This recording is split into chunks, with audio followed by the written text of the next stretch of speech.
Hello.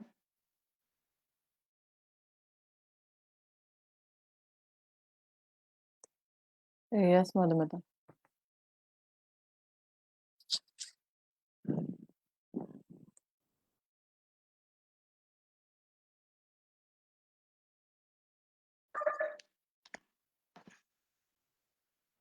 Should we start?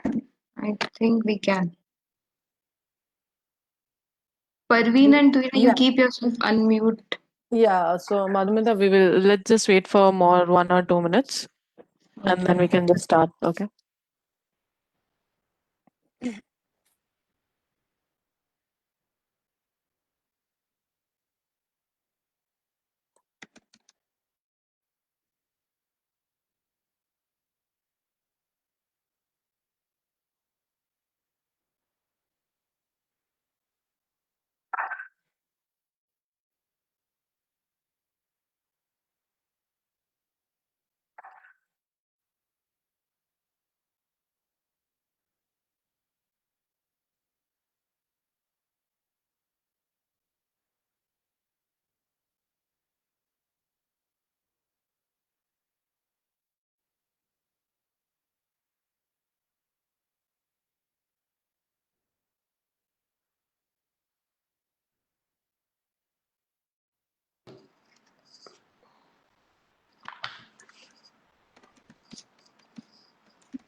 Madhumita, I think so. We can start.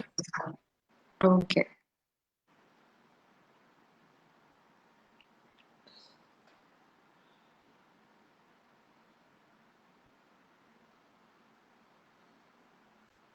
Okay. I don't know whether you are able to see me or not.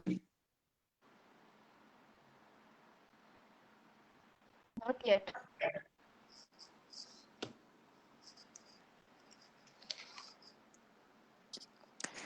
No, we can't see you, Madhumita.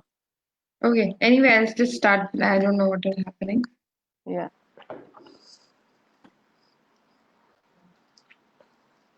Welcome everyone. Okay, there's too many messages coming. Wait, I'll just.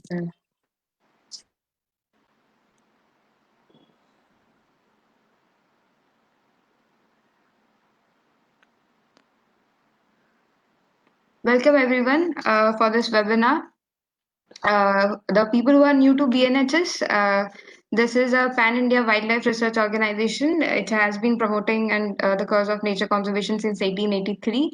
Uh, BNHS has pioneered many wildlife conservation projects in India.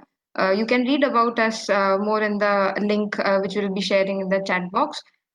We also have a wonderful illustration done about our timeline, so please look it up when we are updating the link.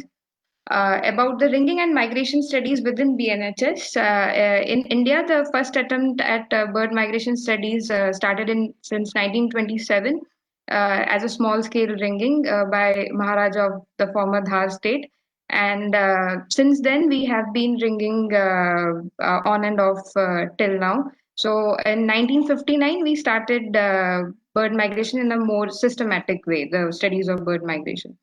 Uh, from 2014, we have been started incorporating color flags, for which we have been receiving wonderful reciting records from various bird watchers within India as well as outside country. So this webinar is focusing on that particular aspect, that how a bird watcher can help in these reciting records, and we have researchers. Yeah, are yes you yes able yes to? Yes Okay. Bill की copy भेजो ना मेरे को yes yes मेरे को bill की copy yes yes yes yes भेजना ना ओके ओके अच्छा Parveen, can you mute everybody? Yes, I've done that. Okay.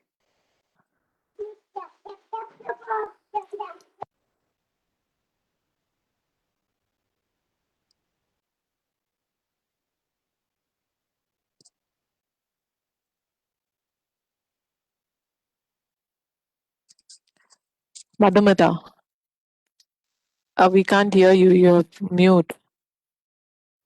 Okay, I think I Yeah. I don't know where you lost me.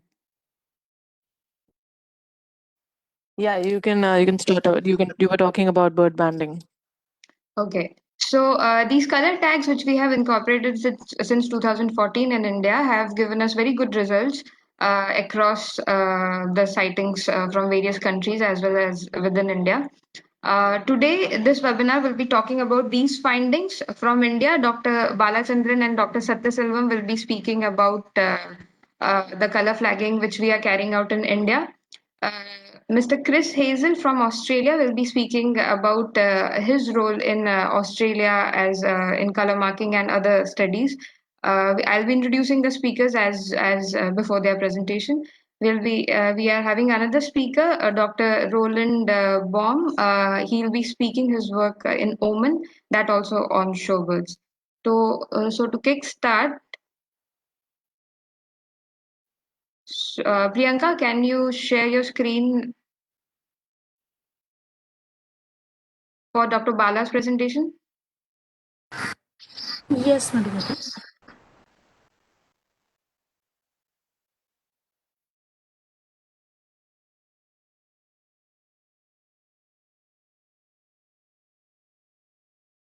Dr. Bala, can you unmute yourself?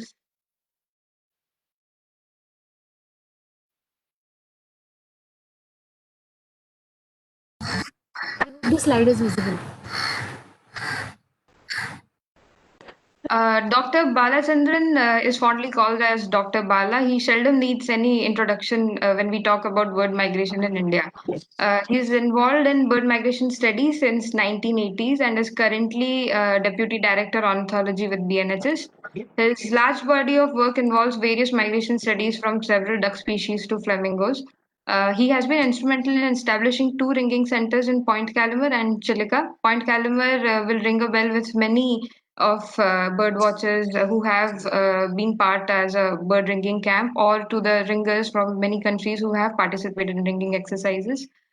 He is going to talk briefly about the history of ringing and the color flagging in India. Bala sir, over to you.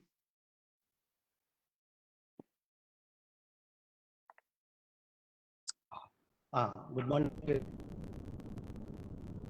Am I audible? Yes, little bit faint, but you are audible. Introduced by Madhumita, I have been working with the since 1981. I have been doing bird rigging, and recently with the additionally color flagging as.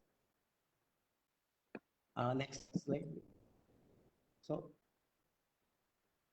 the natural history, the distinction of doing bird ringing is the only organization in India doing bird ringing to monitor the movement migrating from all over the countries. Okay, and as it is screened, actually it is started in 1997, and till now we have uh, marked more than 700,000 uh, birds with the metal ring, and this has given a very good information on the longevity, site fidelity, and the recruitment rate also. And based on the ringing recoveries, we could able to mark the boundaries of the Central Asian flyway. And anyway, it is going into the East Asian Australasian flyway as well. And the birds in India have been recovered in 29 countries, and including the four continents: Asia, Africa, Europe, Australia, even the five continents, Antarctica as well for some species. Next, next slide, please. So as mentioned that just I am putting a few examples of some of the interesting recoveries which was helped to understand how the movement of birds from East Asian Australasian fly or some species which is connecting the East Asian Australasian fly, for example, from Alaska to Africa via India. So this is one of the classic example of the birds can cross any flyway. Next slide. Similarly, we have got also recoveries of several other species from both the western population and the eastern population, and these are the classical example, the woods and paper. Next slide. And now coming to how our study was helpful to, or it is the recent studies we undertaken as complementing the confirming their movement, which we have already established through ringing recoveries. This is one of the species, the bar-headed goose, which has been monitored intensively through ringing, color flagging, and that neck color study and the satellite tracking study. So this is a result of the ringing study, which we have got a bird from China, Mongolia region to India. Next slide. And next slide, if you see satellite tracking of that bar-headed goose, we have got an exciting result, which is from 3 sites. One is from the southern tip of India, almost that is near Kanyakumari, and one is from Chilka. We have got the major color marking sites, and also one from the northwestern India, almost that Himachal Pradesh also. That is, but the population which is wintering then India is going farthest north, for Kanyakumari up to this Mongolia end. And if you take that Chilka, which is also comparing to the southern Indian population, the population which the wintering to Chilka are relatively little lower altitude. Okay. And lower latitude, sorry. Okay, then if you take that the Pog Dam, okay, where the bird is a very small parochial like that. Okay, so it is within that range only it is moving. However, next slide please. Then we along with the study that we have started Nepal study as well, and Migratory study also confirmed the migration like that. Such birds marked in China and Mongolia were covered all over the India, but the birds marked the major the neck coloring site in Pong Dam has also proved that some of the population coming to eastern India and southern India.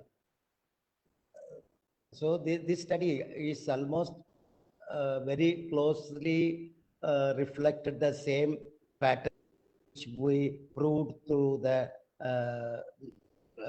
satellite tracking studies. Next slide. Okay.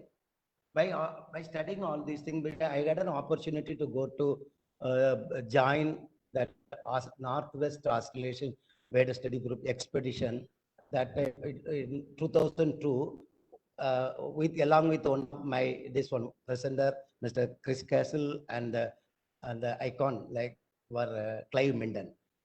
There I learned the techniques of how to make color flag, and I realized the significance of the color flagging studies, and I was dreaming to introduce to India. Then we had a meeting in that Indonesia in 2012.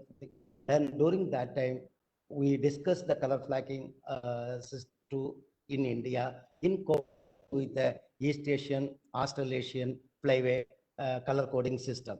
So they allotted 2 color system to India. One is the black with the white marking for the southern India, and another is a 2 white flag. One is with the yellow engraving, other is the empty flag to differentiate from other countries, because we had to use one additional flag to avoid the overlapping of this color pattern with the other countries. Next slide. Next. Okay, these are the active color tracking sites in India, but our many students from India, I saw the list of participants, many students are, and many photographers, okay, or they are participating in the webinar.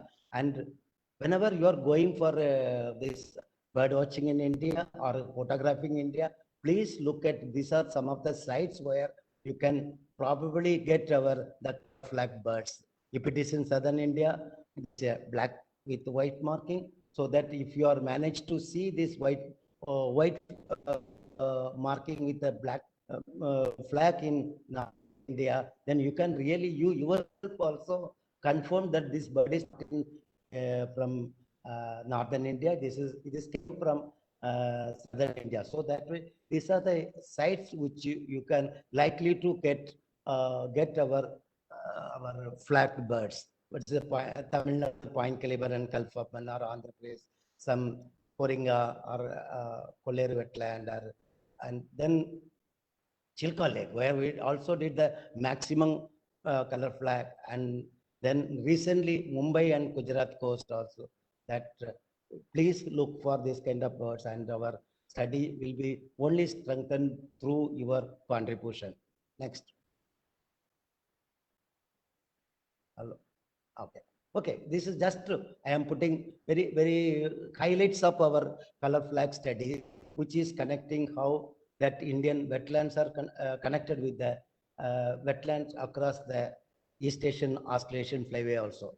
As I mentioned earlier, Point Calimere and Chilka Lake are the two major sites where we did a lot of color flag sighting. Even there there are a lot of movement between Point Calimere and Chilka, and this study instead of providing a lot of information on the breeding site, it provided enough information on the stopover site. Classic example is this one, East Asian Australasian flyway and Central Asian flyway, where India is the major wintering ground. These two flyway populations are jointly sharing one of the major stopover sites in China. That is very clearly proved there to this study. And also our Point Calimere mark birds are also in China Sea, same area, Chilka also. But another interesting species also, the Chilka Lake, birds marking Chilka Lake were reported from Thailand, South Korea, like that. That is also the species for that which we have limited migratory information. Classic example is the Asian dovecure and the great knot. Next. Okay, now I am again going back to the recovery, because when we are doing that bird ringing itself based on the recovery pattern and based on the occurrence of more population along some wetlands, which we predicted and only occurring in the southward passage, and we are not getting back during the northward passage. So that time itself in the early 90s, we predicted could be possibly the southeast coast may be the possible stopover site for the birds which is migrate further down to the Australia. Next slide.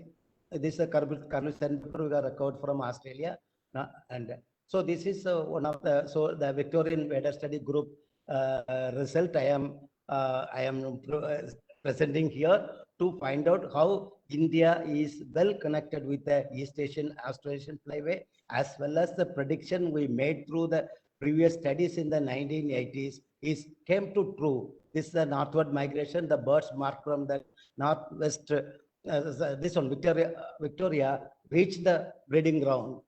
Now this slide will show how these birds migrated back to one individuals of Calusa. Next slide, please. Hello, next slide. Okay. Now this from the breeding ground. One bird has ended India through the northwest India, and then it came to Southeast India. Then it came through Southeast Asian countries and gone back to their place of marking. So this is a way color flagging study also, because some of the studies are very expensive, like satellite tracking. The color flagging studies reasonably less expensive and more informative. So that's all about my talk, and I can answer in the question answer session. I can clarify any queries. Thank you for your listen.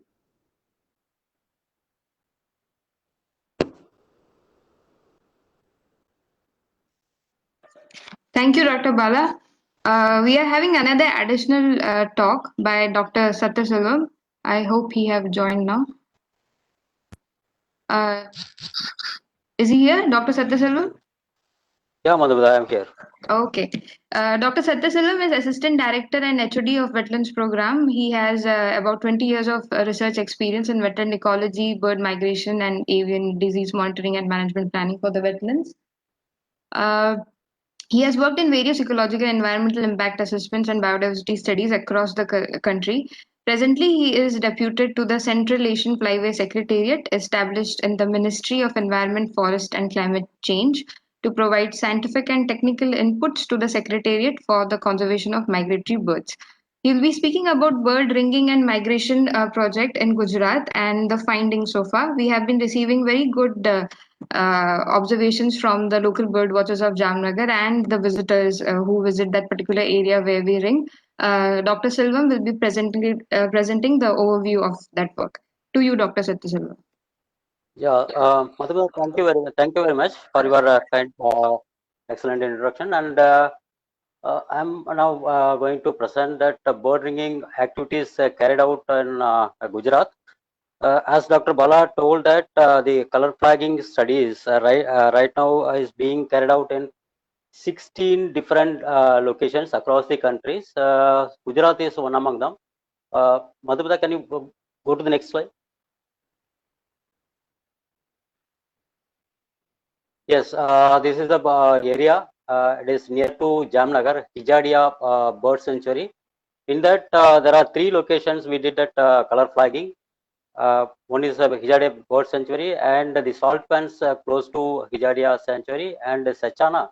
It is a intertidal area near to Jamnagar in the westernmost part of the India. Next slide, please. Yes, we use that trapping method at mesh net and noose traps to capture the birds, and bird marking. We use that conventional metal rings along with the color flags and bands, and we collected the data like morphometric, sex, age, plumage, mold status, and weight during our birding activities. Next slide, please. Overall, 624 individuals of shorebirds we have color flag from the Jamnagar region, and out of them, there are 120 birds have been resighted, mostly by the bird watchers, and they have reported to us. And the recovery resighting rate was 11.54%. It is for resetting rate is more when compared to the conventional metal ringing. Next slide, please.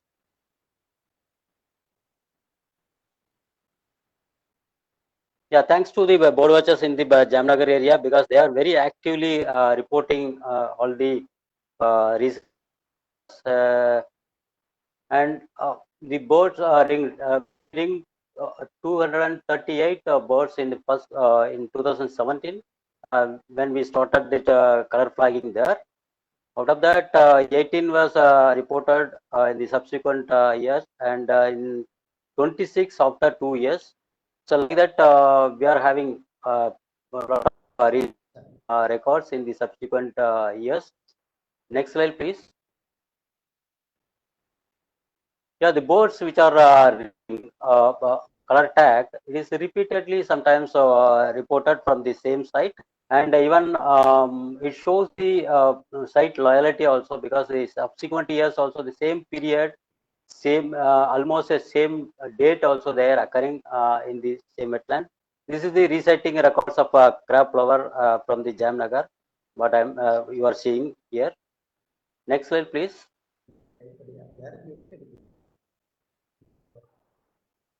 Next. Yeah, this is a resetting records of bobtail godwits. It's maritime birds, mostly follow the coastal region, and this same trend was observed in this bobtail godwit also. One interesting record was the J11, the bird marked with the J11. It is repeatedly recited in the subsequent seasons. This year, since 2017, this year also it has already reached that same spot. We got a message a couple of weeks back, and we could establish the local movement of birds within the areas, bird marking areas. Hijari is the area with nearby salt pans. And during high tide time, the boats are moving to this area, and during daytime and high tide time, it is using these wetlands. During the low tide time, they are moving to Sachana, that is a high intertidal area for feeding. So this we could establish the local movement through this color flagging. And one interesting record was the research of great knot, which was tagged in Kairusuva estuary in the northernmost part of the world, and it was recited repeatedly. First reciting was in October 2019. Within same migratory season, it was 5 times. It was recited in January, twice in February, and the last record was in March. It shows that the board comes to India, this part of India, and stays and spending their winter. The active bird watchers, they have repeatedly going to that area and sighting that birds. And one of the bird watcher has developed that Facebook page for exclusively for this great knot. So 5 times it has been recited. So you can see this enthusiasm shown by these bird watchers. Thanks to them. Next slide, please.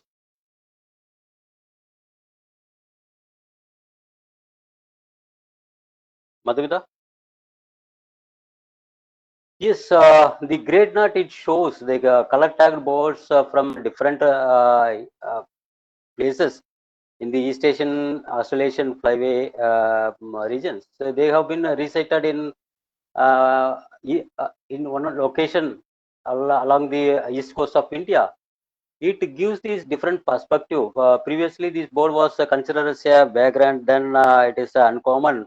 Now, recently, it is common to many of the Indian sites, particularly in Jamnagar area. Over 1,500 boards have been recited in recent years, and in the east coast, more than 500 boards have been recited. Out of the five flagged birds were also recited. It gives the different perspective that the board redistributed to this Indian wintering ground, or what is the reason? So it gives a different dimension, the color flagging reciting.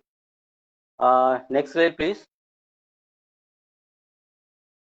Like that, if you see this greater flamingo, previous recoveries, the boats ringed in Ask Island in Iran, it was recorded across the country.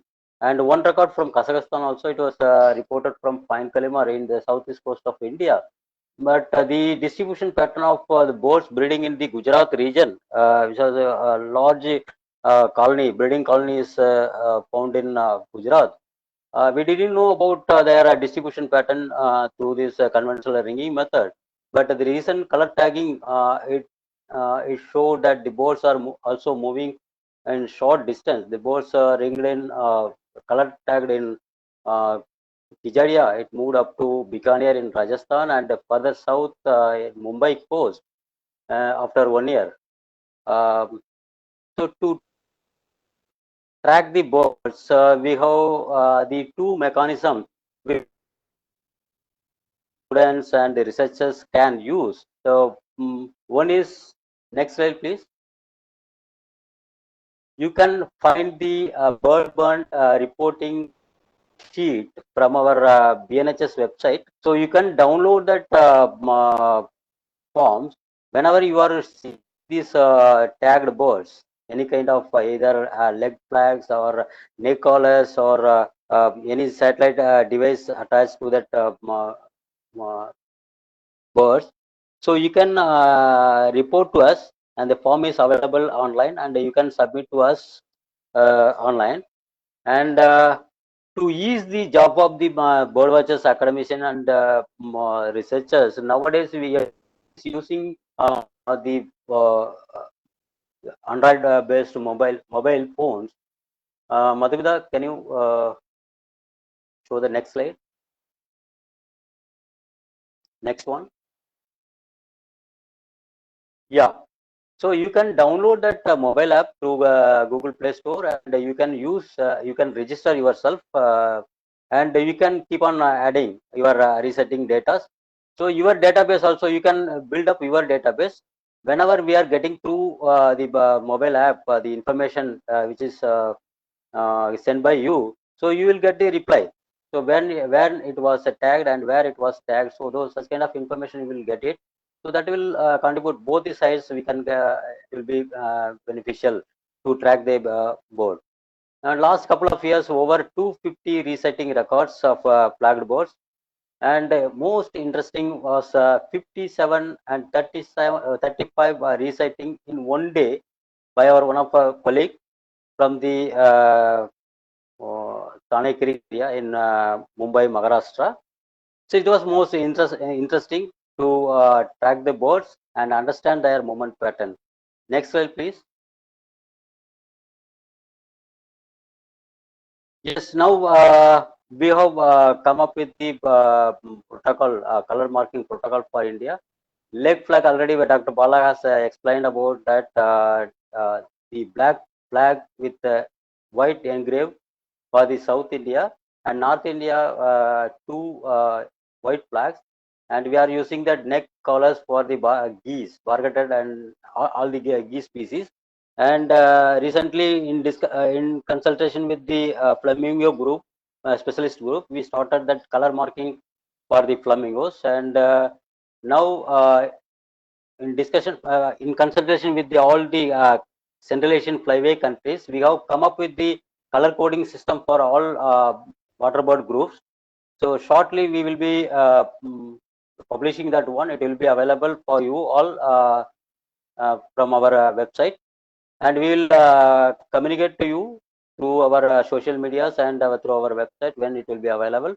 And in future, in near future, we are planning to expand our color marking activities to 48 other wetlands across the countries. You can see this map. So what are the locations we are planning to do that color flagging and color tagging in near future.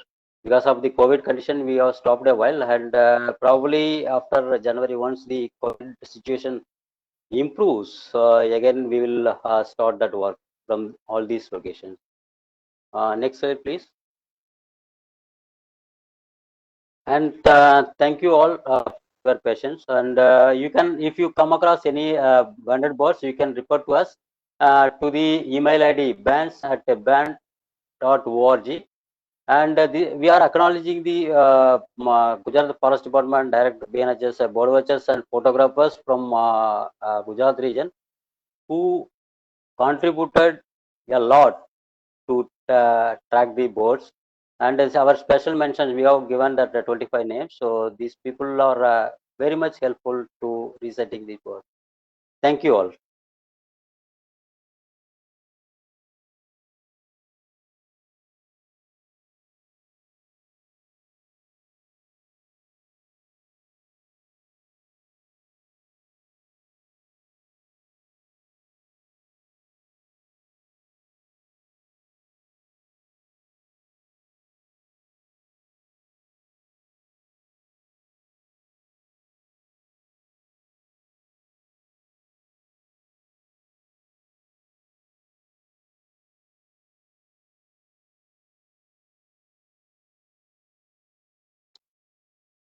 Madhumita, you can carry on.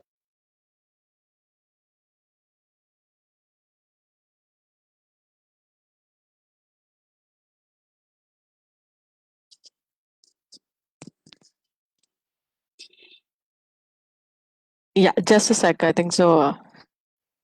Madhumita is just sharing the presentation. Yeah.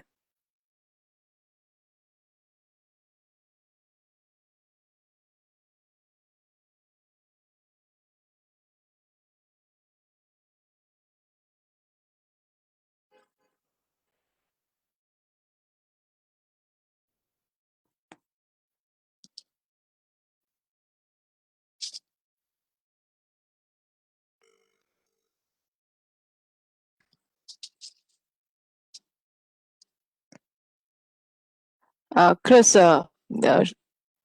just hold for a minute. I think so.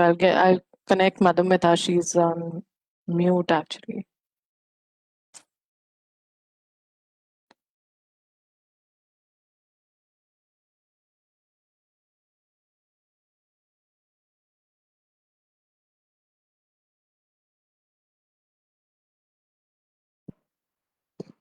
Are you able to hear me?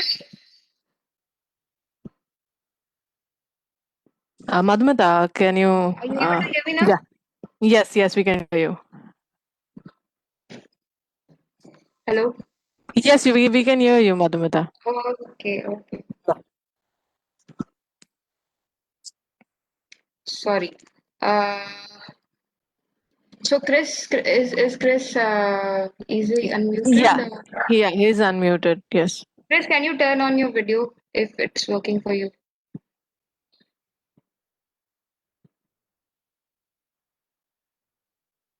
So again, Chris Hazel stays close to Rubek Bay in Brome, northwestern Australia. His unbiased statement is that it is the best shorebird site in the world. Initially, Chris worked at Brome Bird Observatory before establishing Turnstone Nature Discovery, a bird watching and nature tour business. In 2006, he moved into research field with Global Flyway Network to conduct their color banding project at the same place. Chris also coordinates population monitoring programs on migratory shorebirds in northwestern Australia and runs the Australian Vader Study Group shorebird research program in the dry season in that area. His presentation is based on the practical side of resightings, a brief bit on bird capture in NWA, different marking methods, and some examples of published work, and most importantly, getting out there and seeing these marked birds.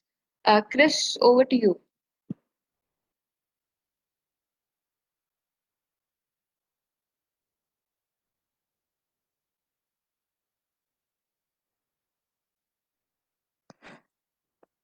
Chris, are you there? I'll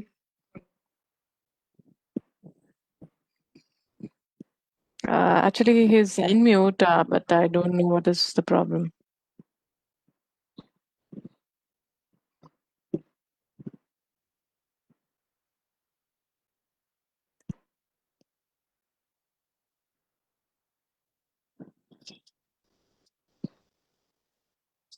should we go to the next presentation?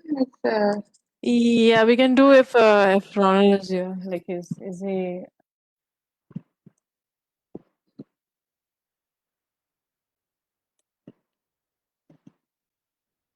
Yeah, I think so. We can ask Roland if he's fine with giving the presentation first. Yes. Roland, are you there? Yeah, he's there. I'm just unmute him. Yes, I'm here. Can you hear me? Yes. Can you Okay. go ahead because we are not able to get Chris? I understand. Yeah. So I prefer to run it from my own computer. Yes, sure. Madhumita, you have to guess. stop sharing. Chris have to stop sharing. Yes.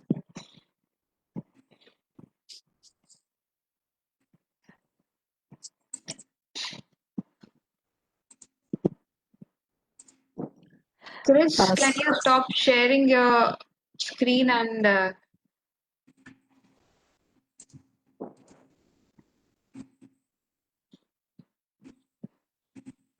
think so.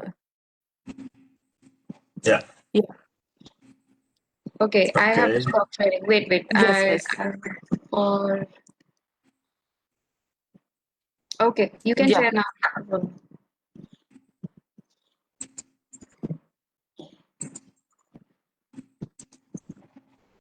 Can you see it? Not yet. No, you don't see my. Okay, try it again. Share. Yes. Yes, Okay. we can. Yeah. So you see my presentation, right? Yes. Yeah. So I'll introduce Roland Baum. He's a biologist from Netherlands with a special interest for shorebirds and intertidal areas. As a student, he co-organized and joined several pioneer expeditions to the large and relatively pristine intertidal mudflats of Burj Al Hikman. I hope I pronounced it right. In the Sultanate of Oman, starting in 2008. Later, he pursued his PhD on interaction between crab plovers and crabs. His study area is still Burj Al Hikman, whereas his desk is at NIOZ Royal Netherlands Institute of Sea Research. He is currently pursuing his studies on bar-tailed godwits, tracking these birds from the West Africa to Oman. In his presentation, he'll talk about his and his team's work in the same area and how color ringing and tracking shorebirds helped to unreveal for the first time in this region the link between wintering areas and breeding sites, which yet to be unrevealed more. The study is continuing. He'll also talk about a case study on crab plovers, how color ringing can be used to assess the demography of shorebirds. Roland, over to you. Okay, thank you, Matamita, for introducing me. So good morning all from the Netherlands. It's exciting to join this webinar and to present you some of my work. So again, thank you for inviting me. So my name is Roland Bon. I'm a postdoc researcher from the Netherlands. I'm working at the Royal Netherlands Institute for Sea Research and a member of the Global Flyway Network consortium that was founded by Teunis Piersma. Today I would like to present something about our work in the Sultanate of Oman, where we have been tagging and tracking shorebirds over the last 12 years. Okay, so you might wonder why someone from the Netherlands, so that's here, the green dot, would be interested to study shorebirds in Oman. So that's here, the blue dot. Well, there are actually many good reasons apart from the weather for going there. The most important reason we didn't know yet when we went there for the first time. So the reason we went there for the first time was to establish connections. This is a map of the world showing the major shorebird flyways in the world. Probably, and most of you know that there are many shorebirds traveling between the Arctic and the tropical. In the Arctic they breed, and they move in winter to the tropical wintering grounds. And based on ringing, some major flyway systems have been identified, and these you see here. And although there are still many geographical puzzles within these flyways, the general contact is pretty clear. But there is one flyway system in Central Eurasia, so that's the one I put here, with no or very little evidence from ringing. So this flyway was basically assumed based on bird numbers. So one of the reasons why we would go there first to Oman was to establish this connection, just as an adventure. So together with some other biologists that were passionate about shorebirds, we managed to get funding to go on adventure to Oman to study the abundance and ecology of Siberian shorebirds wintering in the Middle East. So here you see me when I was slightly younger still. So our first expedition was in 2008. We still managed to go there regularly, although funding is always a problem with this work, of course. I guess most of you are familiar with that. Okay, Burj Al Hikman in the Sultanate Oman is a beautiful area, fantastic to work with, seemingly endless mudflats, intertidal mudflats system that are still relatively pristine. And what's most impressive is the massive number of birds that are wintering there. Here you see some of the enigmatic crab plovers in the front and some flamingos in the back. I guess you are familiar with the species. And so many birds. So in total, I think we counted over 500,000 birds, or 500,000 birds that are mainly there during the winter. In summer, almost all the birds would disappear. So the obvious question was, where do they go?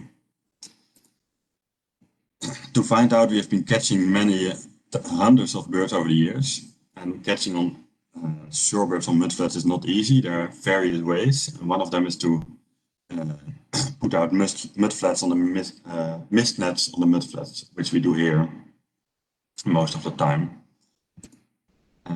Next slide. So you open those mudflats when the sun sets, during moonless nights, and then you wait for the birds to fly in. And if you're lucky, some birds fly in and you extract them carefully from the nets. You have to be experienced with that. It's always a very careful work. And then when they're caught, you measure them, you weigh them, and most importantly, it has been mentioned already, you put some colorings on them. And these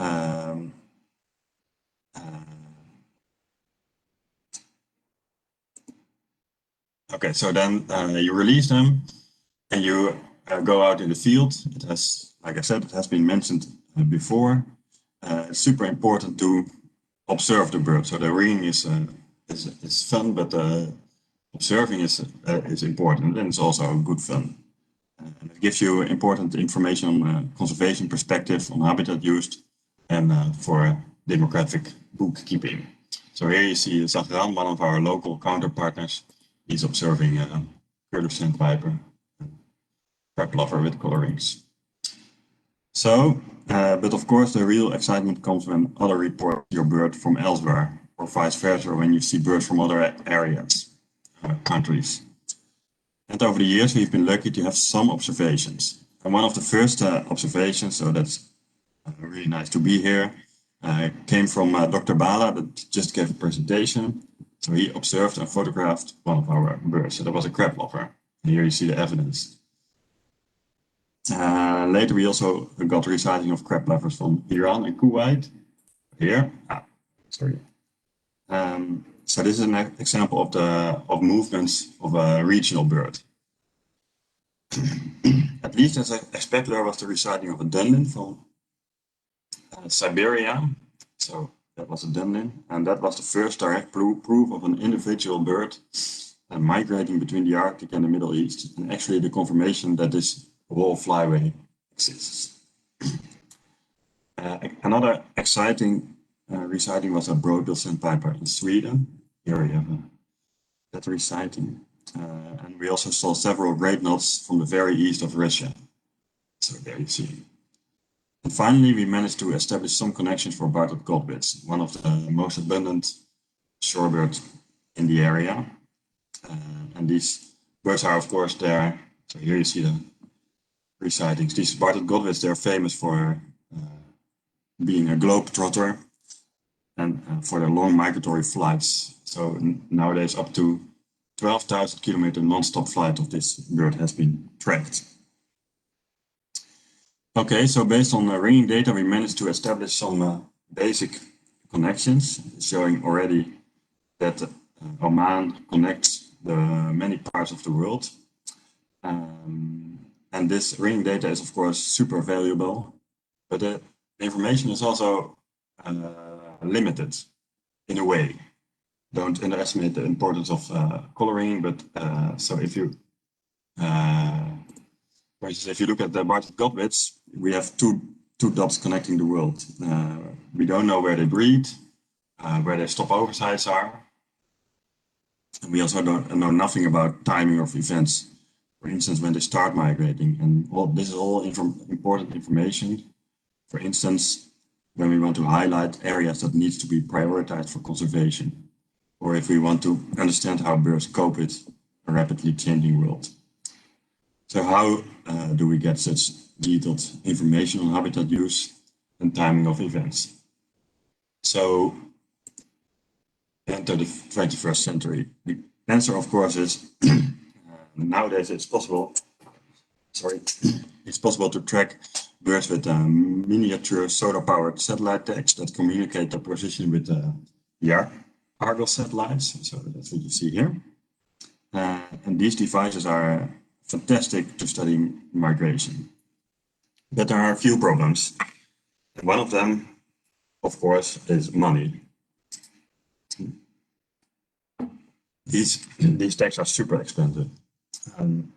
But luckily, 5 years ago, we under the umbrella of Global Flyway Network Consortium and with some input from Oman, we managed to get funding to buy 10 devices and use them in the country. as our study species, we choose to track bartled godwits. Here you can see a bartled godwit. First of all, for practical reasons, because this bird is heavy enough to carry a device. You already see here on the back it's carrying a 5-gram device. And secondly, because this species is also tagged in other parts of the world. And this gives us fantastic opportunities to establish connections and to compare populations. And perhaps most importantly, the species was chosen because there were still many biogeographical puzzles to solve for the species, particularly for the species wintering in the Middle East. So after taking many logistical hurdles, we managed to catch and track 10 bartled godwits in Oman. And here you see one of my colleagues with a tagged bird in the hand. And another colleague releasing it in the morning. And luckily, we saw all 10 birds back in the area. And then an amazing amount of information data comes in. So I will now show you an animation of the tracking data plotted on top of the Earth. You see it here. And with the actual snow cover on top in white. And in the top left, you see the date. So we start on the 1st of February 2016. So I will, so in white, so that's the snow. So that's important because you will see that in spring, migration is closely connected to the snow border. So, okay, here we go. In February, all birds are still in Oman. And in March, a single bird moves to India, where it stays in the Goose region. Then in April, birds start moving north. And they make stopover in the Caspian and Aral Sea. And by the end of May, they move further north, exactly following the snow line. In June, they reach their breeding areas in the north of Siberia, close to the Yamal Peninsula, where they stayed for the summer. And in July, birds starting to move back. The first one probably are field breeders. Okay, we're already in September. It's too fast. The first one are probably field breeders, and the later birds, they are probably more successful. And in August, birds are already back in Oman, exactly at the place where they were caught the previous year. And exactly at this place, they will stay until the next spring. So, next slide. Yeah. So the tracking data showed us the important staging and breeding sites for the birds wintering in Oman, and especially it highlights the importance of the Caspian and Aral Sea as stopover places for these birds. So that has not been recognized before. And also the Yamal Peninsula and the Siberia as breeding sites. So that's what you see in yellow there. And there are, of course, many more stories to tell about these particular tracks. But given the time, I will move on because there are also many other stories to tell about other tracks. So, because as I said, our team is tracking bartled godwits at more places. So here we have the globe again. In West Africa, this is Oman, of course. We also track birds in West Africa. In Australia, Chris Hessel, who will be the next presenter, hopefully. And then also in New Zealand. And among others, these birds tell the story of a connected Earth. So this, first I will show you the Oman tracks, which you are familiar by now. And then I will plot the tracks from West Africa. And interestingly, these birds, they meet the Omani birds.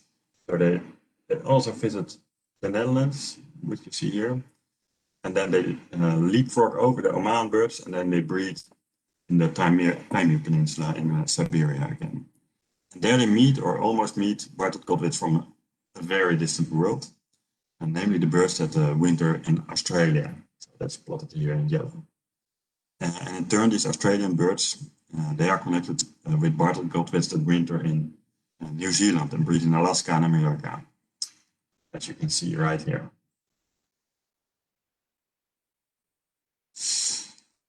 So the only right answer to the question that I dropped in the beginning, so that was why someone from the Netherlands would be interested to study birds in Oman is that we are directly connected with these birds, namely through these birds that migrate over our planet. And this single observation validates a global fascination, in my opinion, for these globetrotters, and also highlights for global conservation actions. And this is important to mention because these birds and their migrations are not safeguarded for the future, as we see that many populations are in decline, sometimes in rapid decline. This is because at very places along their migratory routes, birds are challenged in many ways, actually.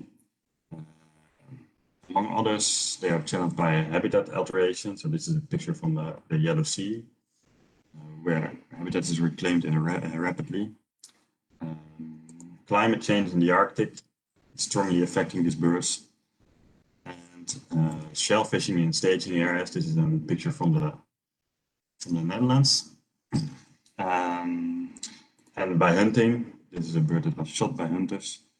And with our global flyway network consortium, by means of ringing and tracking, we aim to highlight not only this fascinating life of the migratory birds, but also aim to understand their migration in light of the rapid global change we observe nowadays. And we try to observe if and how they adapt.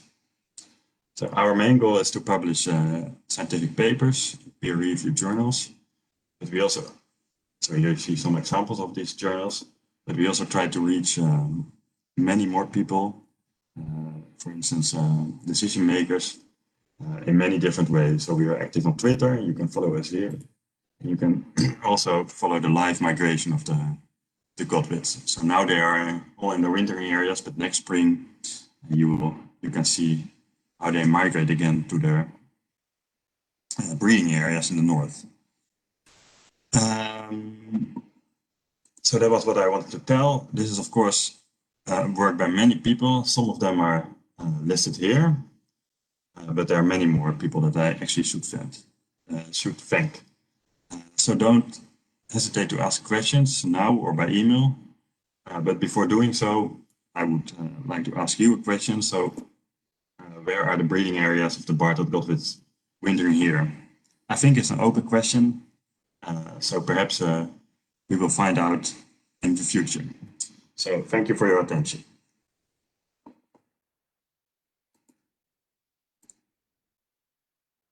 Stop sharing. Matamuta, over to you.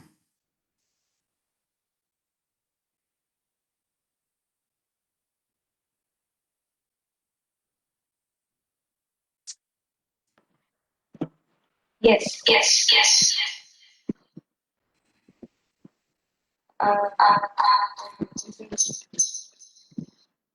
You have an echo, Matamuta.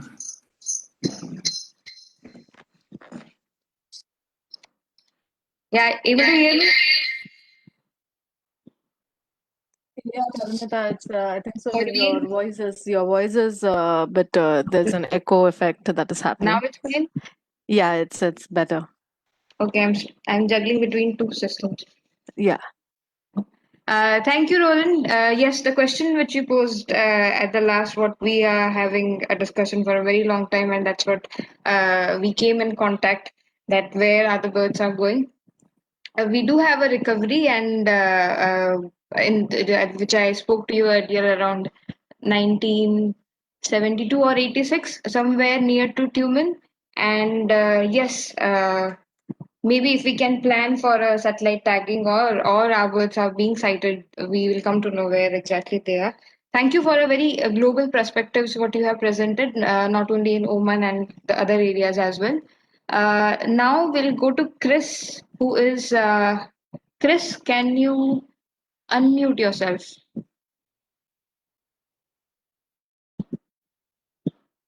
Yes.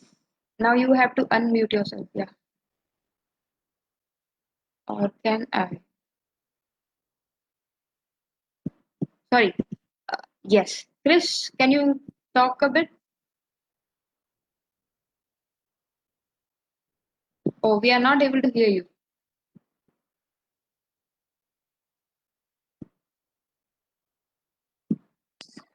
He is unmute, but I think so his mic has some Mike issue. has some issues. Have you pressed unmute in your system or something? Yeah, he is unmute only, Madhumita. He is No, unmute, no, but in I his think so. system, in his laptop, not in WebEx. Or have you joined anything in your? Have you joined any earpiece or something in your system? Oh, it was working fine in the morning. Okay. Can you ask Chris to leave the meeting and join again? Yes. Yeah. Can you just do and just allow WebEx to use the audio?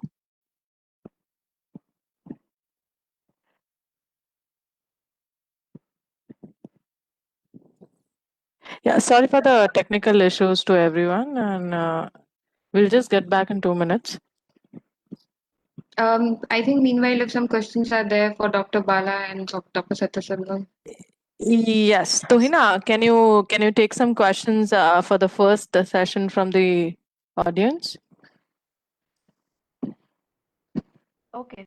So Yeah, I'll take a question for Dr. Bala. Can you Yeah, please I've just unmute him? requested Dr. Bala to unmute. So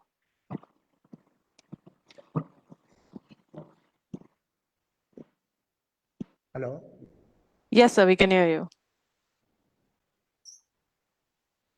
Yes, some of the question I saw in the chat, I replied also. Mostly whether Okay. people can join in Point Calimar as interns to learn, which we did it in 2012. Training, ring than teachers, volunteers, and there is no scientific background is needed to join such kind of training, and everyone can, anybody can, with a bird knowledge can undertake this ringing studies or volunteer with us in the ongoing projects all over India, and also some other questions about how this neck will affect the swallowing of food or something like that. And neck collar is very free enough to move along the neck that it won't be enough space between the neck and that collar so that it will not affect. Some of the questions also whether the catching of birds is a very tedious job, how we made it easy. Actually, okay, because when we found a very good congregation sites, our methods are very equally competent with kind of our cannon netting, which is used in Australia, where they are catching in several hundreds of bird in a day or something. Similarly, we more than 350 birds caught on a day by using the local traditional method of the bird trappers we engaged in our project also. One more question on the terns migration. Any project exclusively for the terns and gulls migration? But anyway, even we didn't attempt to do like that way. But when we are ringing, lot of terns we caught in Kanyakumari coast, where that it is a stopover sites for the birds migrating all along the Indian Ocean, and but it happens prior to the weather coming into India, particularly late July to early September. The southward passage happened to this area. We have got some interesting recoveries also. A common tern from Russia and also two lesser crested tern from Oman area. But same thing also, there are several crested terns also recovered in along the Bombay coast, which from the same site, and any, and also Chilka, somebody asked about any we can do it in Chilka, because now also we haven't started the resume the ringing activities. Once the COVID situation is over, then we will go, and these are the two major training sites for the Chilka and Point Kalimar. And Point Kalimar is more logistically easy place to done, and we can demonstrate with both land bird and as well as forest birds. Anybody wants to join in as a volunteer in ringing project, we are most welcome. Any question if I left, please put it in the chat back. I think we can check if Chris's mic is working or else. Chris Do you hear back. me? Yes. Yes. Yes, we can. Thank you.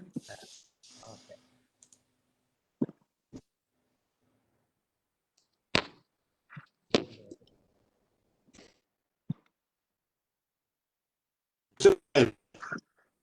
Yes, we are able to share. We are able to see. So let And me hear introduce me? you, Chris. Yes, we can. Okay. Okay. So Chris Hazen stays close at Roebuck Bay in Rome, northwestern Australia. Correct me, Chris, if I'm pronouncing it wrong. Uh, his unbiased statement is that's the best shorebird site in the world. Initially, Chris worked at Brome Bird Observatory before establishing Turnstone Nature Discovery, a bird watching nature tour business. In 2006, he moved into research field with Global Flyway Network to conduct their color banding project at Roebuck Bay, the place where he stays. Chris is also coordinating population monitoring program on migratory shorebirds in northwestern Australia and runs the Australian Vader Study Group, a shorebird research program in the dry season of NWA. His presentation is based on the practical side of reciting, a brief bit on bird capture in his area, different marking methods, and some examples of the published work, and most importantly, how to get there and see these marked birds. Over to you, Chris. Okay. Thank you very much indeed. So good morning, good afternoon, good evening, or good middle of the night, depending where you are in the world listening to this webinar. It's my first time presenting on a webinar, so wish me luck. And thank you to Bombay Natural History Society and Mudhamita for the opportunity to present. In 1999, I did a presentation in Mumbai at BNHS, and then after that I went down and banded in Point Calamere with Bala, and it was pretty much one of the best banding trips I've ever been on. It was really quite wonderful. Now you'll notice there's only one name here, and that's my name, but literally thousands of people have put into these projects, literally thousands of people. We've got enormous data sets that people have put into. The driving forces for this up here for the AWSG were Dr. Clive Minton and for the GFN Professor Turnus Piersma. In NWA, we catch 99% of our shorebirds by cannon net, and this work was not just here but around the world by Dr. Clive Minton, and up here from 1981 until his untimely death. Very much citizen science projects, and a huge debt of gratitude is extended to everybody who participates in them. Catching is very popular, and we rarely have trouble getting a team. I've managed a team of 65 people on the beach once. Like you've seen in the other talks, we put a unique metal band onto the bird, and then we individually mark the birds either with colour bands or with engraved flags. For red-capped plovers and red-necked stints, we just use a plain flag. We don't think it's practical to read flags that are so small, so we just use plain on those. Now this is going to sound very obvious, and particularly in light of all the work presented, but it does sometimes get neglected. If you've marked, you need to see it again. It really is important to start to build your data set up. And if you're starting a new project, if you're a student starting a new project, you need to build in the reciting part of it into your plan. It's difficult because you need good quality optical equipment, and good quality optical equipment, certainly Australia and pretty much sure around the world, is very expensive, and so that is a limiting factor. But what happens if you have a pair of binoculars? You can see that you have a marked bird in front of you. telescope, you're able to see that marked bird and the individual mark on the bird. So if you're a skilled at ID and a skilled scanner, you will be very much in demand from marking projects. And if you're a dedicated photographer, you will also be in high demand. Images are fantastic for a marking project. If the person's inexperienced, it confirms the identity of the bird. And of course, great for public outreach and great indeed for doing presentations as I am. Again, when you set up your project, if you're a student setting up your project, you need to think how you're going to recite your birds. Are you going to recite them on roosts, on the mudflats? Think of different times of day, different times of year, different tide conditions. All sorts of things will feed into how you're going to get your resightings and what suits your project best. Do you just want resightings from your study site to see what's going on there, or are you expecting to get resightings from, as you've seen and you'll see later in this presentation, resightings from around the world? Do you need other people to join you? Are they colleagues? Are they volunteers? You need to consider all these things.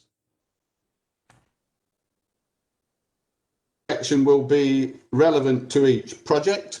I'm very old-fashioned. I collect mine on a piece of paper and I put database, and that's where it's maintained in the Access database. There are, of course, but I have yet to be convinced that up here in the heat and the humidity and the glaring light, etc., and the occasional thunderstorm, etc., that there's any better way than using paper. But there are other modern methods to collect your resightings. Once you've collected them in our flyway, we saw some of the ways to pass them when you're in India. Here there are a variety of ways to do it. Most of these also have pages, not all of them. Global Flyway Network doesn't. Best way to me is just direct to me as the bander, but if they end up on any of these sites, they all feed through to me, and they will feed through back to the bander, wherever that bander may be they in Russia, China, Thailand, New Zealand. They'll all eventually make their way to the bander. And resightings, it's really useful to a project to get multiple resightings. This is a plea, a request or a plea to those people doing resightings. If you see a bird week after week or even day after day, please send in multiple records. It strengthens the data for us no end. There's a new online database that's been developed by Professor Marcel Claassen and Aaron Spence at Deakin University in Geelong in Victoria, Australia. They hope to have that online early 2021. Hopefully it'll be a whiz-bang, have everything in there. You will be able to put record in and you should get an immediate output from it. And it will do a lot more things for both the bander and the reciter. So we have high hopes for that when that comes online. It'll be a complement to the other systems that are already out there. An enormous data set up here in NWA. We've been banding, we've been putting in grave since 2005. So you can see over 300,000 resighting records, over 100,000 of them on great knots, 60,000 on sandplovers. A bird that we catch very rarely here is the broad-billed sandpiper, but even in that one we've still got 1,400 records. So a huge data set. And AWSG have writing up papers, mostly on migration. They've done survival analysis with metal bands, but now with the new database, Marcel is going to introduce the engraved leg flags into that data set to strengthen those results as well. In regard to the Global Flyway Network project, these two projects overlap and dovetail completely, and a vast majority of the volunteers and people involved are involved in both. The map at the back is the study site here in Roebuck Bay. We have 102,000 re-sightings record of colour-banded individuals that was written using data from Roebuck Bay. We also have a major study site that we share with some Chinese universities in North in China, and we get so much data there that we're actually able to write papers that specifically just use data from there. Can you see that? Chris, just a minute. I think somebody else shared their screen. Sandeep, can you unshare, please?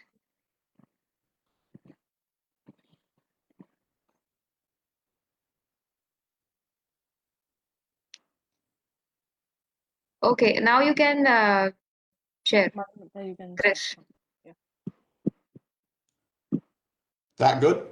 Yeah, you share again. Yeah. And you can hear me? Yeah, we can hear you. Just share your screen again. My screen is not shared, is that correct? Yeah, yeah.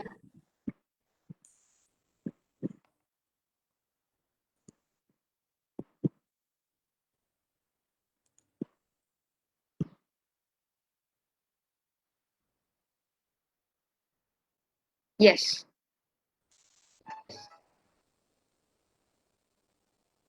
Okay, please. Yes, you can continue. Okay, so that's getting 6,500 kilometres from the bird's marking site, so that's very exciting. This is an overview of what we've done in Bohai Bay. The full seasons are in bold, and in the lighter grey was when we were exploring the site.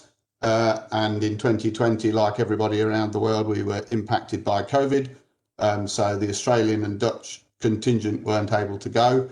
But luckily, Catherine Lung from Hong Kong and some Beijing Forestry University students were able to go, but at a reduced length of time. So these are the total re-sightings we get. They're birds from everywhere, and I make sure every single record goes back to the bander, be it New Zealand, Victoria, South Australia, doesn't matter, Thailand, Russia, etc. They are all fed back to those. And then most of the individually marked birds are red knots in that site, and able to produce a very unique paper. Because we get such a large data set in the non-breeding site of Roebuck Bay and a migration site, we're actually able to pinpoint where in the annual cycle of the red knots they were dying and leaving the population. So that was a unique study. You don't just have to have scientific papers to have a successful project. If you've got PhD students and etc., then it's very competitive for those people. They need to get scientific papers out. But to have a success in a project, engaging the public outreach is very, very important. This rather uninspiring output, excuse me, comes from the database. And you can see that we captured the bird in 1988, then recaptured it and put an individual mark on it in 2008. So it was already 22 years old. But because we were able to now follow that bird, we could follow it for another 7 years. So that bird was 29 years old. Very likely that bird is now dead. We haven't seen it for 5 years, and adult birds are very site faithful. So I'm sure that bird has left the population now. I could show you hundreds of these, but I'll just, as I think I've got a little bit of time. This is the oldest bird in our data set. This is an AWS G-bird. You can see CS 1990, where it was 2+, which means it was in its second year older, a minimum of 2 years old. It's now 33 years, and I saw it in May. My apologies, in April. You will notice there's a gap in the re-sightings. That isn't because I've been in Roebuck Bay, but you can see here that we're very diligent and we note things about the bird. Or the flag. It had a very badly faded flag condition, so the ink has gone out from that flag. Now, when you start your project, you can make the flags yourself. You can get them made professionally, which of course has a cost to it, but none of them are perfect. Double Darvik is the way to go, which is what we do now. But the great thing about Roebuck Bay is when conditions are correct, if the bird's at the right angle and the flag's at the right angle, the sun literally shines through the flag, and even with no ink, you can read the flag as clearly as anything. And I'm 100% confident that's a good record, and that bird was still out there in April at a minimum of 33 years old. Now, getting all the sunlight shining through it, of course, is very rare, but that's something for the analysts to worry about. I'll let them worry about that. Exciting if you've got keen and diligent colleagues around the world and sending in their photograph. The black-tailed godwit in flight. This is from the Ola Lagoon in July. But you can see that this bird in the southward migration in 2019 was actually in Kamchatka.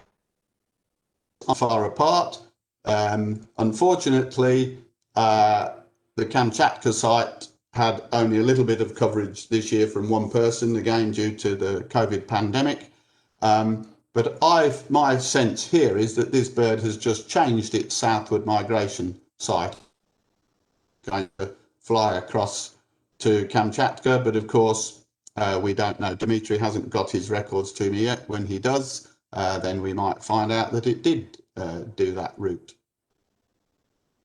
Here's another one. This is a feel-good story. Starts off a lot of bycatch from fishing nets on the mudflats throughout the Yellow Sea. It's probably an underreported, underrated problem in the damage to populations.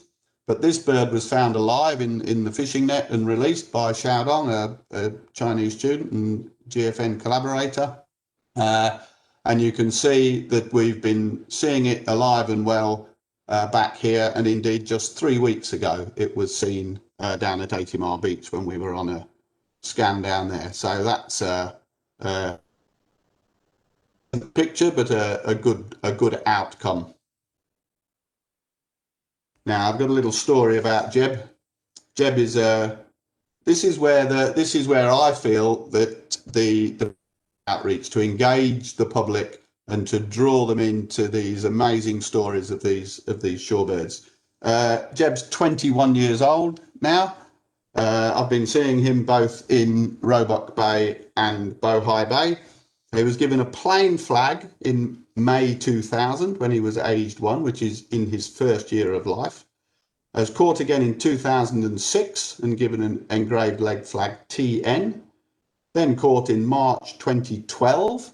That TN flag was very faded, so we put Jeb on. So Jeb's been in a net 3 times, had over 100 re-sightings, and has been on the same area of mudflats at Bohai for 9 years straight, every year from 2012 to 2020. And as you can see there, sighting was in May this year, 2020, by Catherine Long and the team from Beijing Forestry University. And I'll be honest, genuinely upset because I haven't seen him back here yet. I hope he's going to turn up late, or he's just been eluding me in the bay. This is a complicated, slightly complicated slide.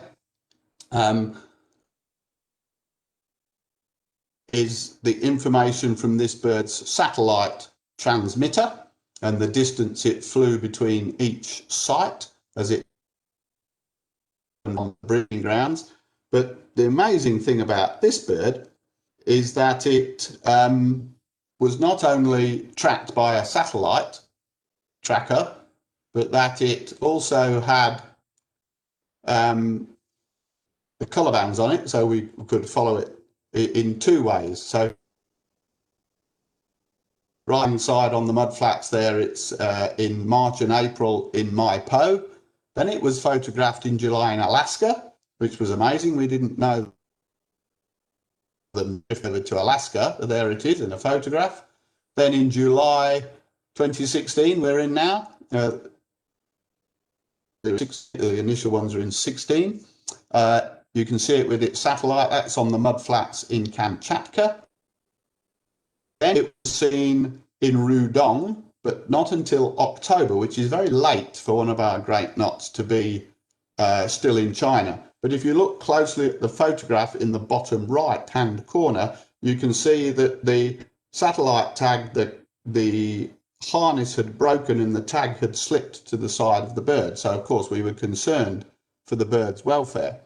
But it took off and started heading south, and the last record of it we got from the satellite transmitter was on the 17th of October as it was flying past the Philippines. It would return back here, and sure enough it did. The middle picture of it in flight was in March 2017, and then another picture of it in April 17. Don't know why it's fallen out with all its great knots friends and it's just hanging out with the Whimbrel. And that bird is still alive and well today and was seen 1 week ago on the mudflats here at Quarry Beach. If I wasn't doing this presentation to you, I would be out scanning right now, and who knows, have seen that bird today.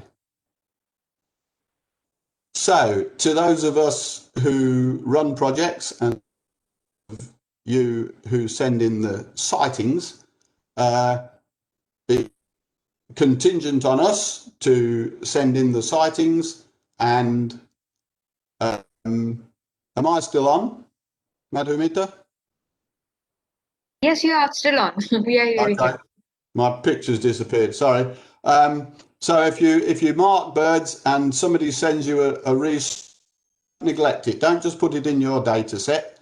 Tell them about it. You've got to have a balance to how much information, but you definitely must make it a priority to get back to them. I get back to people with 48 hours if I'm not working out in the field. So it's really important. And as I've mentioned before, those of you who are doing resites, please send in repeat sites. If you see a bird week after week or day after day after day, it's fantastic for us to get those repeated sightings. It really strengthens the data set. Please do that if you can. Huge number of people and organisations, funders, etc. in the projects. So for me to sit here and do a presentation takes hundreds of thousands of dollars and hours of volunteer time. So thank you to every single one of those people for listening.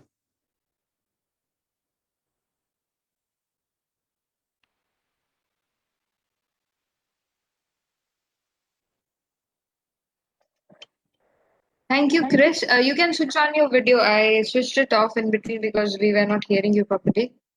Okay. So at least one of our videos should be running. Thank you, Chris, for a wonderful presentation. Yes, it had been repeatedly said that even a single day reciting a part is very much important for us. We'll take some questions. Tuina, can you go ahead with initial questions? Okay. I'll start with Chris. Chris, I will also like to thank you for taking time away from your recitings and coming and giving this great presentation. I think Mr. Vasantrajan's question about similar information like a moon bird has already been answered by Chris when he gave us the sighting records of continuous resightings of a single bird. Another question that I wanted to ask you was that in the age of advanced technology where we get detailed information through satellite transmitters, what new information does color tag sighting give us? So basically, with satellites here in Australia, we're paying over $5,000 for a satellite transmitter. So you really can only put a few on, even if you've got huge amounts of funding. You're only able to put a handful on, and that is very useful and gives you an insight into what the population is doing. But with flags and colour bands, you can mark hundreds or thousands of birds, and it just enhances what's happening. Satellite tags are all the rage at the moment. Everybody wants to be putting satellite tags on, but you shouldn't neglect the less glamorous aspects of marking birds and resighting them, because you can build up huge data sets. Survival analysis you can't do from a handful of satellite tracks, but you can do from a big data set of resightings. And survival analysis is very important for conservation, how many birds are coming into and out of your population. Okay.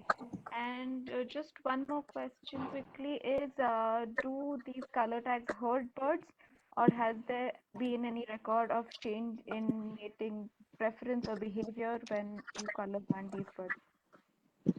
I'm sorry, you've got background noise. Could you repeat the question, please? Have there been any records of birds being affected or birds being hurt by these color tags? And are there again any records of behavioral differences when you color tag a bird or in their mate selection probably? No. Once the tag is on the bird, some birds will peck at it for a day or two, but most birds accept them immediately. I wrote a little note with a colleague from Holland about birds actually completely accepting their marks and actually preening them, not pecking at them, but preening at them. I think Madhumita was going to share that note. So no, once it's on, the birds accept them. Certainly in shorebirds, I don't think we've studied enough to see if it makes a bird more attractive or less attractive. But no, and it's a fraction of the weight when we put a little metal band and a colour flag on, or even the metal band and the 4 colour bands. So from what we know, and the fact that we're seeing birds 30 years later still carrying those marks and flying back and forth to the Arctic and back, we are confident that it doesn't affect the birds. Okay, that's it for now. I think Parveen, you can take it forward.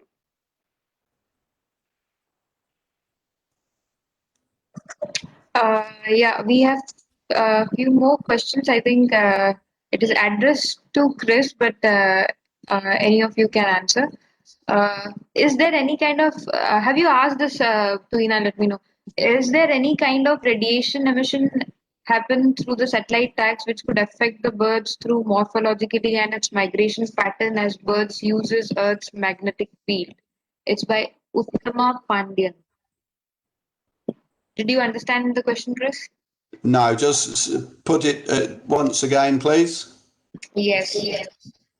Is there any kind of radiation emission happening through the satellite tags which could affect the birds through morphologically, and its migration pattern is getting affected because it is using Earth's magnetic field? So the person is asking whether the satellite tags are affecting the bird migration in any way.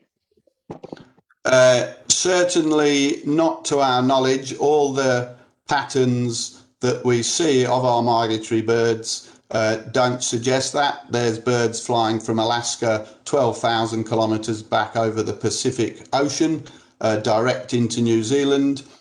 straight back to where they left. So certainly not to our knowledge. Roland may wish to add things. I'm not technical with the satellite tags, so I don't know if Roland has anything to add to that.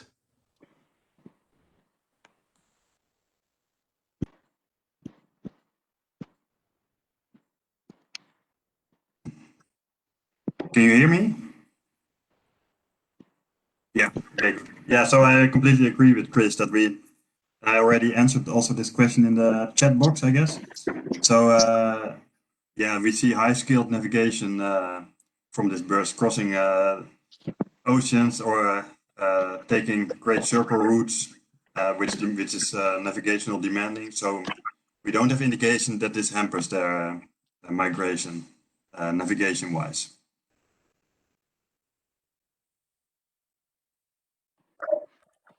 Okay. Roland, there are a few questions for you, so we'll get those first. To Roland, won't some population from Oman migrate to West Africa along with that group? It's by Shravan V. I didn't get the question. Can you repeat it, please? Yeah, I think it's an incomplete question. If Shravan is there online, he can post it again in the chat box, so we'll come back to it. I think probably what Shravan means is when the birds come together at the breeding site, would they not change their wintering site in the subsequent season? Yeah, so that's a key question, of course. That's we don't have indication yet, so that's also why this coloring is so important, because you can boost your sample size. But because we have many coloring birds in both populations, and they always stick to their flyway, so to speak. And we think that that there's actually very little exchange between the two groups, and this might be because they're on a different phenological track. So the Oman birds, they are always earlier than the West Africa birds, and that might give them that might isolate these two populations. But of course, this is you expect if they meet that there might be a change, but this is not what we see. Okay, there's another question. Are the bird migration patterns affected due to light at night, especially in heavily populated regions? Yeah, so there are an increasing number of studies showing this, that that light actually affects the bird migration, that the birds are attracted to light, but that's still under research, I would say, like to which color they are attracted or to which extent. But maybe Chris knows more about this. Not really my topic.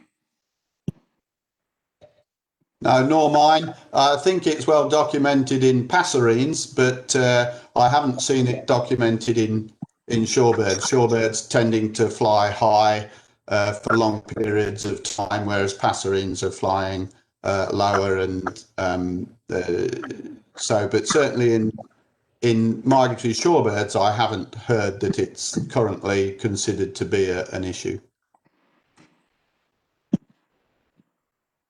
Any inputs from Dr. Bala and Dr. Satyaselvam over this light radiation?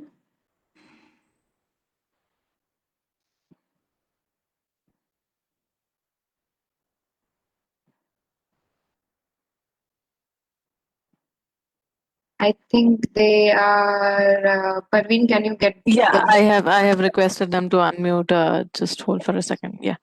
Yes, so we'll go to another question. Why are mostly shorebirds tagged? Are other birds like eagles, vultures, swallows, rollers, flycatchers tagged, GPS tracked too? Yes, they do. Would you like to answer, any of you?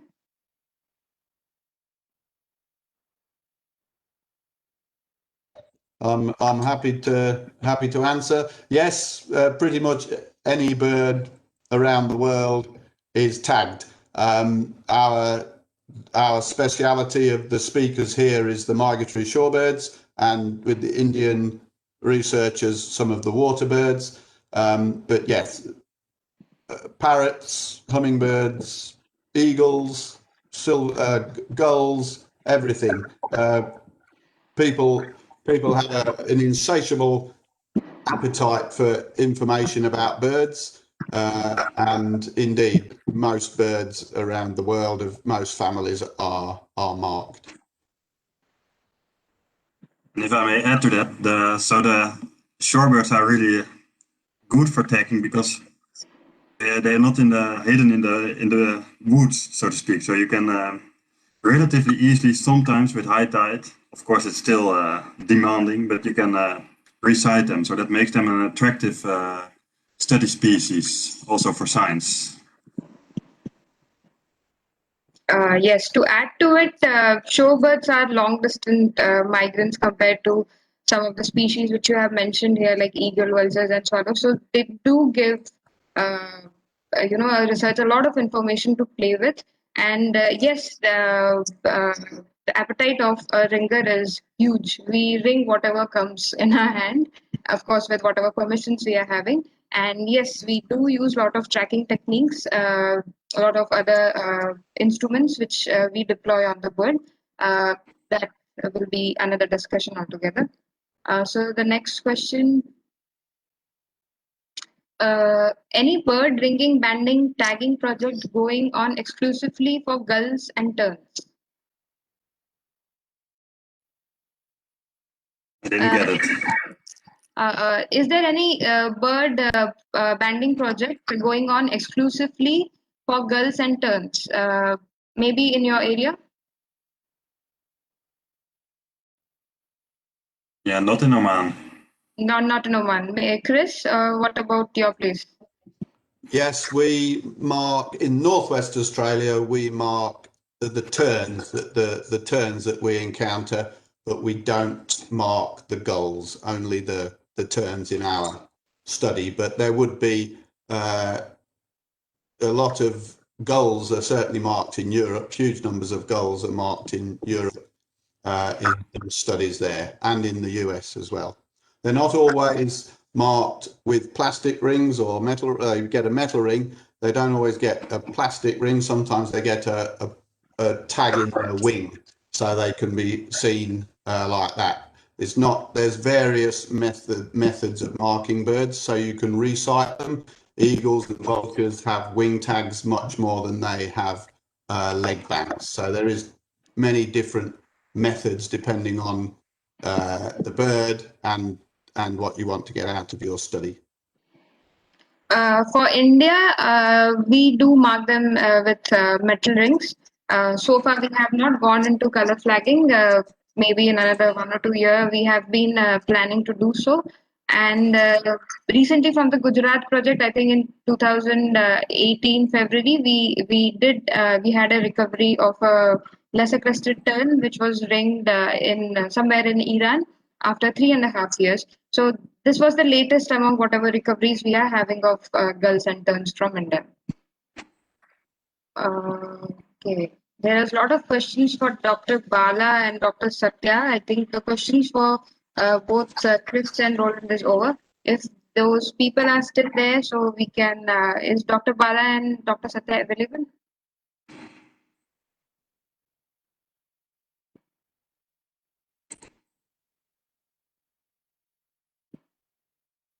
To Hina and Parveen, if have you sent a request to them? Yes, I have done that thing. I think so. I'm even requesting them to unmute. I've texted them. I don't know what is the problem. Then maybe Tuhina and me can take their questions. Okay, there is another question which came for Chris. Any record of birds from India to Northwest Australia? Yeah, there is. Chris, would you like to answer?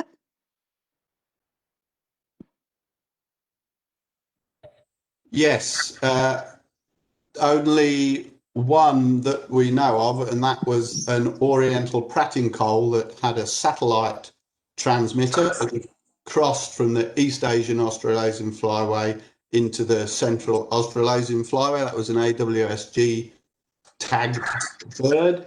And then remarkably, there was communication between AWSG and some researchers in India, and someone went out and found it and photographed it in an enormous reservoir that I'm embarrassed to say the name of escapes me. So that's the only one between Northwest Australia. Bala showed the curlew sandpiper between Victoria and India.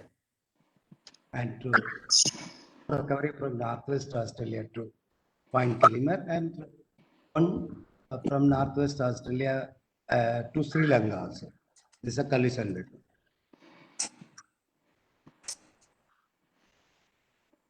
Okay, Dr. Bala is here, so I think you have answered some of these questions, but what shorebird species have you captured using noose? I think noose traps, what he means, using noose traps, and how successful it has been.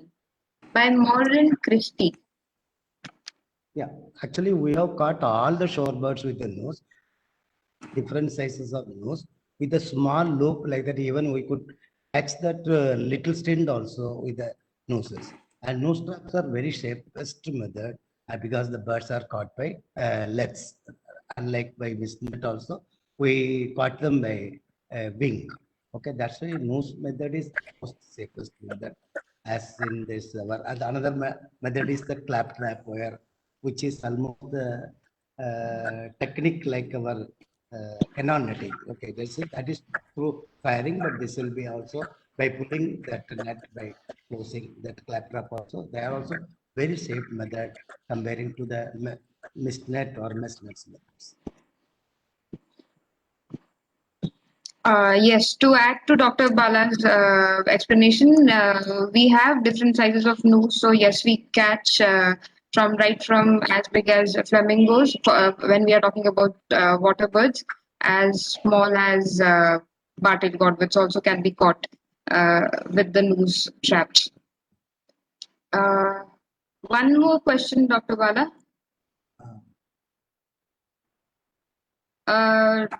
Dr. Balachandran, sir, you have done a mighty job and especially denoting point caliber, but I want to know that whether the migration is cyclic or non-cyclic, and also is there any database denoting how many species residing in point caliber? So we have reciting all the common waders, okay, but and sometimes not only point caliber. If you take the case of, even I did a lot of ringing in the Gulf of Mannar in the early 90s, 80s. That time also we recaptured some of the species, around 8% of them in the subsequent season, particularly the lesser sunflower. And also, as even Chris also told about that more than 29 but we have also got a recapture after 22 years in that lesser sunflower at Point Kilimer. And anyway, that site, Point Kalimer acting both force as well as the passage happened mostly during that late August to early October. And the birds also, there are two sets of birds arriving. Probably the birds which are coming for the first time in the August and September, mostly unsuccessful breeder, because that time we are not getting enough juvenile birds. And after that ones which we are coming from mid-October, which we are mostly successful breeder, and also it is preceded by the juvenile birds. So this kind of cycling, and it is a fine caliber. Many that's what I compared our movement of birds with the Victorian birder study group study. And we have got many species occurring during the southward passage in large numbers. Coming back to the same route, that way it is a stopover site which was predicted earlier. It is a stopover site. Could be possible stopover site for the birds migrating to Australia, which was proved by that geolocator study undertaken by the Victorian birder study group. Okay, there are very interesting questions are coming. So one of it, I have heard that radiation coming from mobile towers affect the bird migration. Is this true? Is there any observation proving that places having lots of mobile towers around has less number of migratory birds now? It's by Asneeb Khatib. Any of you, maybe Dr. Bala, you can start if you have any explanation to it. But we even circumstantial evidence also, even many migratory birds are nesting also, not even the like IBs are also on the mobile tower nesting. How to put it like that? Anyway, we are not experts to questions, but by our observation, we used to answer with that. Maybe other speakers can talk. Chris, any inputs? I'm certainly no expert on that, but it seems very unlikely to me because one of the research tools that we now use, or that some groups use, are GSM tags, which collect information while the bird is, they're a tag similar to a satellite tag, but the information is collected, and then when the bird comes close to a mobile tower, that's when the information gets downloaded. And those projects have been very successful, showing migration routes. So while I certainly don't know if the answer is yes or no, I think that is unlikely. Roland, do you have any inputs? No, I completely agree with Chris, but I'm not an expert, so I don't know the details, but yeah, I agree with Chris. Okay, we have a question. What is the minimum number of satellite tags one needs to get a good data set for studying any selected species? Any of you would like to answer? Yeah, that's a very good question because yeah, you see many people tend to put 1 or 2 or 3 satellite tags on it, and that gives you fantastic information on a single bird. But now, from a scientific point of view, it's maybe less valuable. So I would say 10 is the least, but others might disagree. But it's important to realize that you need a good sample size because you might lose some birds, or the tags might malfunction, and of course you need some sample size. So Yes. So we have been also told by minimum 10 transmitters are needed to come. There's a reasonable samples satellite tracking. Yeah, we did also good in Baradat geese. We have sampled around birds, actually 20 from Chilka Lake and from good environment. One way it is good. But if you take the example of that greater Flamingo tracking conducted in South India, actually we have got only 4 transmitters. All the 4 transmitters tracking were similar pattern. It took for 3 years, but none of the birds, which as we expected, it can go to the Indian breeding ground in the west coast. That happened. It is moving between southern India and Sri Lanka. For 3 years, it signal, and we could come to a conclusion, maybe a small regional population within that southern India. I think it also depends upon what species you are targeting. So if that species have never been tracked before, there is no information completely of that particular species. So even one tag will answer a lot of questions if you cannot afford many. But of course, failure of one tag versus 10 tags is a consideration which one should take, and it all depends upon how much funding you are having to take the tagging or satellite tagging. Okay, I we think are. Mohammed, we'll just take last 2 questions now. Yes. If people want to stay, they can, but I think we'll just take last 2 questions. Which one that would be?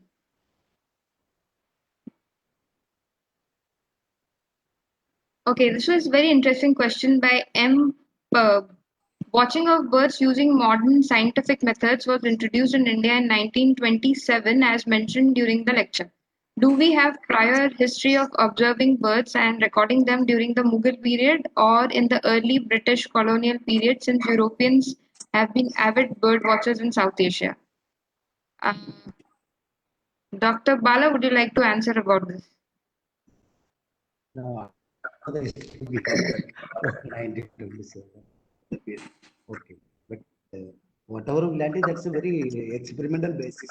They did it in 19, but actually little bit of systematic ringing or monitoring of migration through ringing in 1958 onwards. But the mass scale ringing started in 1972, which produced enormous information. Some of the recoveries also shown the birds are migrating from Russia, that has been established through that 1958 studies and prior to that. So that's what I know, but I am not aware of the history. Okay. I think we will end with Dr. Satya. Is he there? Yeah, Madhur, I am here. Okay. So it is by Arvind Mishra. Dr. Satya, what are the hopes from the newly set bird monitoring station in Bihar? Yeah, Madhur, it will give the different scope, right from initiation of modern techniques. There is a large gap in the migratory pattern of birds which are wintering or passing through the Bihar. So our station will cover that entire key wetland, all the key wetlands. So it will give light further on that movement pattern of birds, both water birds as well as the forest birds.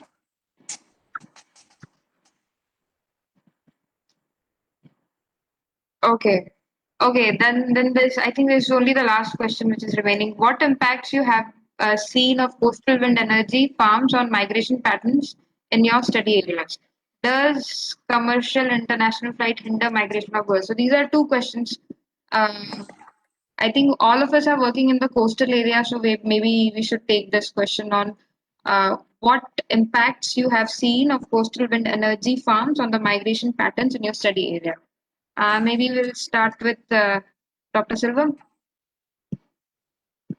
Yeah, Madhav, actually, some impact has been already reported by our colleague, Dr. Ramesh, and further studies are going on. And apart from our colleague, that some other people have also noticed that impact of wind farms on birds, particularly, and it needs to be, further taken further in intensive manner, then we can come to know. And now we are working on that under the Campa project. We are working on that wind energy, that guidelines to set up the wind farms. That later stage, I believe that end of the project will come to know that exact what is the impact, if any impact is there.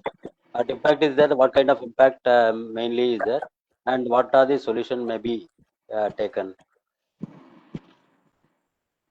Any inputs from Roland and Chris and Dr. Bala? No from my side. No, we haven't seen it in our birds. But there are many reports that they impact gulls, terns, waders perhaps. Yeah. Okay. Chris, any wind energy issues in your area? Not in our area, although there's a proposal for about 30 kilometres inland from 80 Mile Beach, which is a exceedingly important area for shorebirds, with the biggest, I think, getting on for the biggest wind farm in the world. And maybe Oriental Pratt & Coles would drift into there and feed in that area, but not here on the coast. We don't have any issues here on the coast, but there are plenty of issues throughout the Yellow Sea.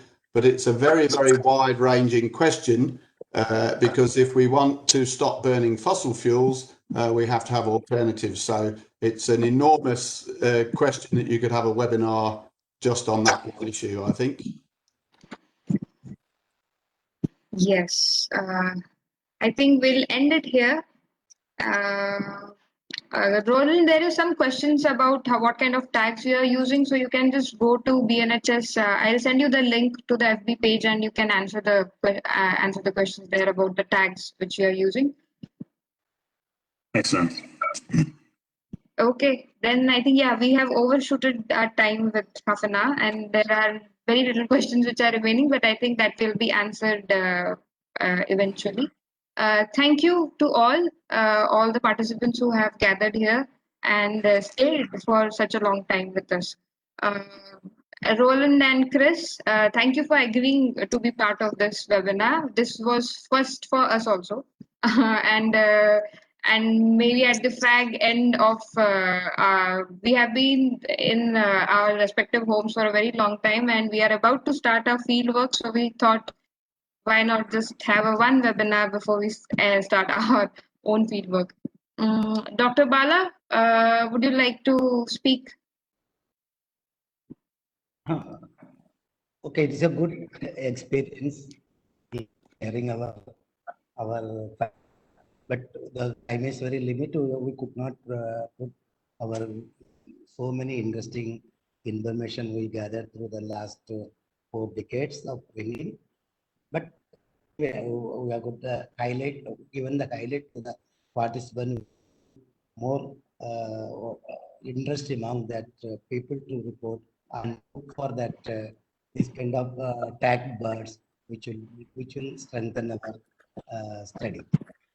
So I am thanking all the participants for listening, and we had a really a good response for this webinar. Thank you, Madhumita, for initiating this initiative. Okay. Okay. Dr. Satya? Yeah, thank you, Madhumita, for organizing this thing, and you have taken much time. Thank you very much. And in near future also, we'll conduct the same kind of thing with different topics, I hope. And thank you all, and thank you, Chris, and thank you, Ronald, for joining with us. So I think we'll end it here. I'm seeing a lot of other people, a lot of ringers are also online, and we hope we are able to connect with you in future. And thank you everybody to be here. We are hoping that this webinar, at least for the bird watchers and the photographers in India and abroad, you will look for these tag birds and do report back to us. To any of us, we all are associated in a way because a part of a global community for the people who are working on these birds. So yes, if you are able to reach at least one of us, eventually you will reach the ringer. Thank you so much. I think the speakers can remain and rest of you can leave the meeting. Thank you.